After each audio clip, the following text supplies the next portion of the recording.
So a lot of people have been asking me about problem 5 and 6 from day 8 homework, and so I thought I'd do the one that I made a mistake on the blog for, on the answer key. So if I'm going from rectangular, which is x comma y, to polar, which is r comma theta, you can have infinitely many polar points, and so we're just going to find two. One where r is greater than 0, so it's positive, one so that it is negative, but both of them are going to have theta values between 0 and 2 pi.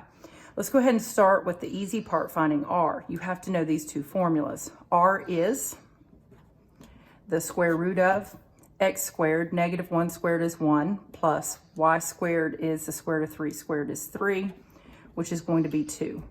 So when I go to do my ordered pair, the first thing I need to do is r. Well, if r is greater than 0, we're going to do r is 2. If r is less than 0, we're going to do negative 2. The next thing we have to do is we have to find our theta. Our theta is equal to tan inverse of y over x.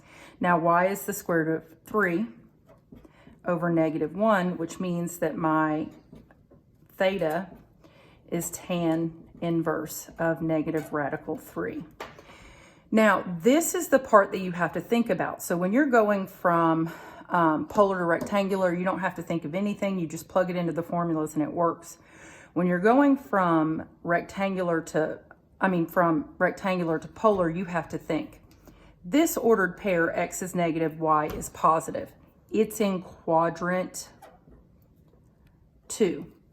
The problem with that is if you were to find tan inverse using your calculator, and you can do it, do tan inverse, use your 89, tan inverse is only going to give you an answer between negative pi over 2 and positive pi over 2, which means every answer that you're going to get is only in quadrant 4 and 5. This is in quadrant 2, which means my theta has to be in quadrant 2. Now, if I'm looking at the unit circle, okay, then the answers where tangent are negative, or just radical 3, let's say, are the ones that have the denominator of 3. So that this one, this one, this one, and this one. Now, if I were to plug this into my calculator, I would get the one that's in the 4th quadrant. But I know that it's in the 2nd quadrant, so my answer is going to be 2 pi over 3. So this one is 2 pi over 3. This one's pi over 3. This one is 4 pi over 3. And shoot. The other one. We'll think about it in a minute. Now, here we go. I needed those because if it's negative, I have to go in the opposite direction. Remember when we graphed them. So, for my theta to be, for my r to be positive and my theta to be between 0 and 2 pi, this one is just going to be going out this way to 2 pi over 3. Oh, I need to know that one. So 1, 6, 2, 6, 3, 6, 6, 7, 6, 8, 6. This is 9, 6, 10, 6. So 5 pi over 3. Sorry, brain fart.